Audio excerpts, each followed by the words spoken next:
Hi, I'm Patrick Greens with CommodityPoint. We again find ourselves at eWorld in Essen, Germany, visiting with many of the leaders in CTRM technology. Today we're visiting with Murex, and more specifically with Frederik Litjens, the European head of commodities for Murex. Brief background for Frederik: he's been with the company since 2003. Prior to joining Murex, he came out of industry, more specifically working in the utility segment. So it's a great honor to have Frederik here today. Frederik, welcome. Welcome, thank you Patrick. It's good to see you here. It's great to be here. Bring us up to date with Murex. I understand you guys have had a very successful year with, in terms of servicing the commodities and financial sector, so you could kind of give some background in that area. Well, yeah, that's correct. Murex has had a continuous growth in its activity. I do have to correct you a little bit. Murex is not only in the financial sector. We are also having a decent number of clients in the physical activities. I'm sure we'll talk a little bit further about that in a moment. Growth in general has been achieved across the different regions over the last year. So we've had continuous strong growth in Asia in particular. Also picking up activity in the Americas, in Australia, and in Europe we've seen interest from a number of different types of players. So obviously there are some on the financial sector. We will see activity on the different types of funds, etc. And we'll have also a number of activities or prospects, clients signings on the utility segment. So it sounds like you guys have done well virtually in all geographies and across many of the different horizontal segments then.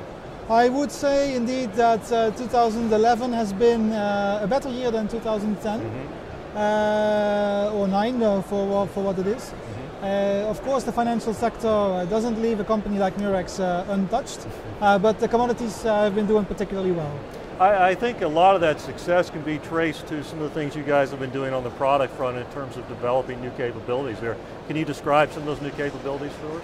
Yeah, sure. Obviously there is a number of things that we have engaged in order to better suit the different client segments.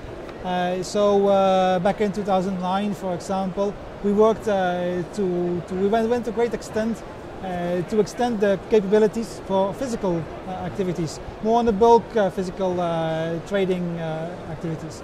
So for that we have now a world-class system that is being used by a number of big trading groups around the world.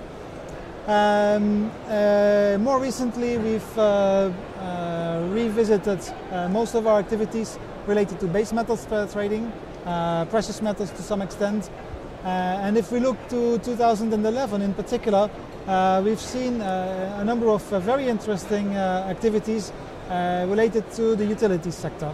So if I take an example, we've worked out a world-class volume time series module. That's a little bit of a technical term, but it enables us to very easily integrate massive amounts of data coming from measurement systems, forecasting, etc., and to integrate that with Murex in a real-time manner.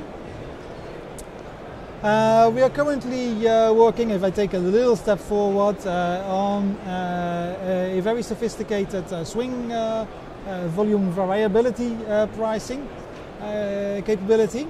So we've had that in the past, but Murex is extending a little bit the way we've done in the past with the foreign exchange options, where we are known for out-of-the-box, best-of-breed functionality.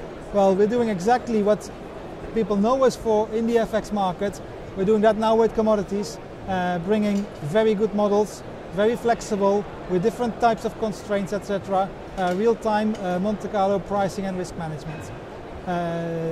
That's in the pipe, and we'll hope to deliver that later this year. Is there any other functionality looking forward, 2012, 2013, that you guys are specifically focusing on? Is there anything in terms of, for instance, regulatory issues? Any new capabilities there? Well, of course, in terms of regulatory activities, that's a big driver for the market these days. You will certainly hear that from all the vendors in the space. Murex is no real exception to that. What is different with Murex is that we see it not as a drive for development, because all the building blocks for all those functionalities, they are there. Pricing in real time, reporting in real time, position keeping, everything is there, risk, real-time risk and integration capabilities, all of it is already there. What Murex is engaging in is in packaging that better so that we can lower the TCO for our customers in rolling out such functionalities in their premises. It does help, of course, a lot that Murex is engaged all along in the value chain of the clearing and regulatory practice, with clearing houses being some of our clients. So we know very well how to do the entire chain from the clearing house through the clearing brokers, through the end user, how to handle that whole process. So also for our clients, that is bringing additional value to be able to benefit from that that entire chain and the capabilities and knowledge that Murex has in that area. Okay. Looking at the market broadly, is there any consistency in terms of what new functional capabilities or new business processes that clients are looking for Murex to address? Is there a common thread there? Well, I think, Patrick, that we've come a long way in CTRM systems. If you go back, 10 years in time, systems, they were sometimes good, sometimes less good, right? Nowadays, the different systems that you will find out there, they will all serve the purpose. So what clients are typically looking for is to do it better, to do it faster, to do it nicer, and to do it, most of all, cheaper. And to have a good relationship with the vendor, that's of course very important for customers these days. I do not think that the latest gimmick is going to be, the key to great success. But it's building on a longer relationship and having been around and having a consistent approach, offering all the functionalities that a customer would be looking for. In terms of technology, there's been a lot of buzz around some of the latest things around cloud computing, web-based applications. Do you find that the prospects and the clients that you talk to, are those drivers for them? Is there a lot of interest in the marketplace these days around new technology offerings? Well, it's building a little bit on the previous question. I do not think personally that technology in itself is a driver for change. It's of course a means for reaching the goal of reaching higher reliability, reaching a lower total cost of ownership, but it's not the driving factor by itself. So in terms of future developments, let's look at the crystal ball a bit. How do you see the markets evolving over the next 5 to 10 years? I think that's as a technology provider in the space, clearly I think you've got to look forward and anticipate those. So from your perspective, what changes do you see coming forward? Oh, Patrick, that's a very difficult question. It's very difficult, of course, to look 5 to 10 years ahead in the future. Just to illustrate, let's look back 5 years in time. What happened? Did anybody foresee the financial crisis? The more focus on simpler products instead of complicated, complex derivatives. So we didn't see that coming. There were some other things that we could see coming, but these elements, I don't think many of us have seen coming. So trying to predict what is going to happen in the next 5 to 10 years is a bit difficult. There is one element that I would see, it's not so much about the technology, but it's about the market development that I would see as a little bit, well, troubling maybe. And that's the growing importance of a fairly small number of players in the commodity market. as a result of this regulation, the regulatory reforms that we've seen, you'll see actually a number of players getting out of the market.